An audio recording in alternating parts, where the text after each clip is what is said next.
رمضان کی عظمت اور فضیلت یہ ہے کہ فرض 70 فرض کے برابر ہو جاتے ہیں اور نفل فرض کے برابر ہو جاتے ہیں۔ اللہ جہنم کے دروازوں کو بند کر دیتا ہے، جنت کے دروازوں کو کھول دیتا ہے، عرش اس کا پہلے آسمان پہ آ جاتا ہے، شیطان سارے قید ہو جاتے ہیں، ساری کائنات، سمندر کی مچھلیاں اور زمین کی چیونٹیاں روزہ رکھنے والوں کے لیے دعا کرتی ہیں، جنت کو روزانہ روزے والوں کے لیے سجایا جاتا ہے اور اللہ اسے کہتا ہے میرے بندے آ رہے ہیں تجھ میں ہمیشہ رہنے کے لیے۔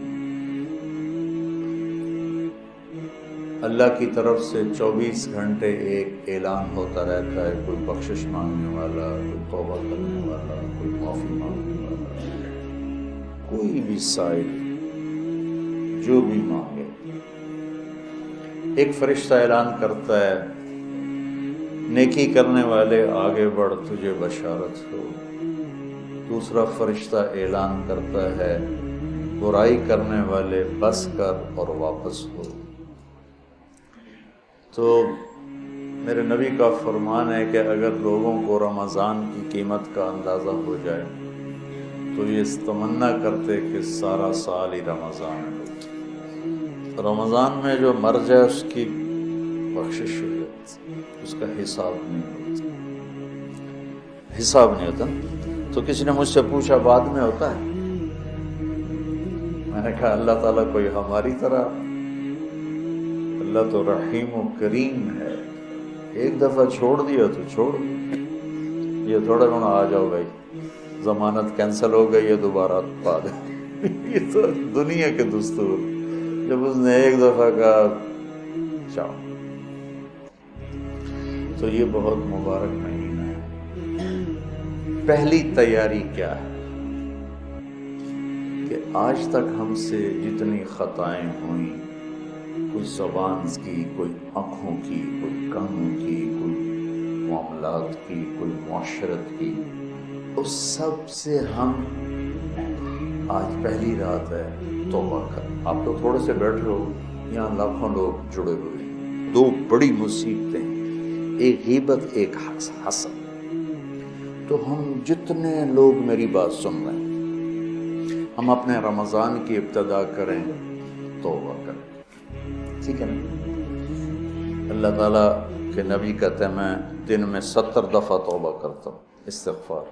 اب تو معصوم پاک پاکیزہ امت کو سکھانے کے لیے۔ دوسری بات، دنیا کا ہر انسان کسی وقت بھی توبہ کر سکتا ہے کہ نہیں؟ کر سکتا ہے، کوئی پابندی تو نہیں۔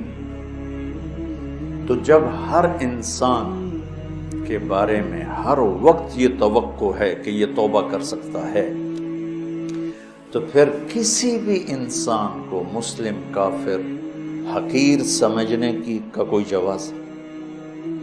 آج وہ یہ کر رہا ہے وہ رات کو توبہ کر لے، وہ کل توبہ کر لے، وہ موت کے آخری لمحے میں توبہ کر لے، تو میری حقارت تو مجھے گرا دے گی اور وہ جنت کے مزے کر رہا ہے۔ تو رمضان میں داخل ہونے کے لیے دوسری تیاری یہ ہے کہ اپنے دل کو سب کی نفرت سے صاف کر دو۔ اللہ نے میرے نبی سے کہا لست علیہم بمسیطر، میرے نبی آپ ان کے اوپر کوئی ٹھیکیدار نہیں ہے، یہ میرا کام ہے، بس آپ اپنا پیغام پہنچائیں۔ تو آپ اس پیغام پہنچانے میں سامنے کون تھے؟ کافر، اور آپ دیکھ رہے تھے اس کو ایمان نصیب نہیں ہوگا، یہ تو آپ کو اللہ نے نظر دی تھی، پھر بھی آپ نے اس کی اتنی منتیں کی ہیں۔ ابو جہل، آپ نے کہا میری امت کا فرعون ابو جہل ہے، اور موسیٰ کے فرعون سے بڑا فرعون ہے کہ موسیٰ کے فرعون نے مرتے ہوئے کہا توبہ کرتا ہوں، اور اس امت کے فرعون نے کہا گردن ذرا نیچے سے کاٹنا تاکہ لوگوں کو پتہ چلے کسی سردار کی گردن۔ آپ نے اس کے گھر کے اتنے چکر لگائے جس کے بارے میں جانتے تھے نصیب میں ہدایت نہیں ہے، تو وہ کہنے لگا اے محمد بس کر دو، ہم قیامت کے دن گواہی دے دیں گے کہ تو نے ہمیں اپنے رب کا پیغام پہنچا دیا تھا، اب بس کر دو۔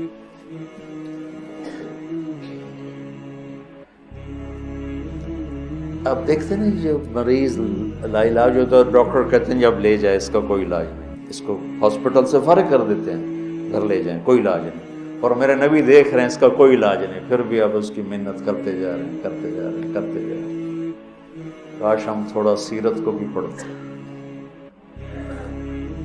پھر مجھے خواجہ صاحب یاد آ جاتے ہیں، سکھری تروش منصوری نو ٹھپ رکھ کنز کدوری نو، ہادی نہ سمجھ ہدایا کافی نہ سمجھ کفایا، کفایا کافیہ وزن شعر کی وجہ سے، ہادی نہ سمجھ ہدایا کافی نہ سمجھ کفایا، کر پرز شرع وقایا ایو دل قرآن کتاب۔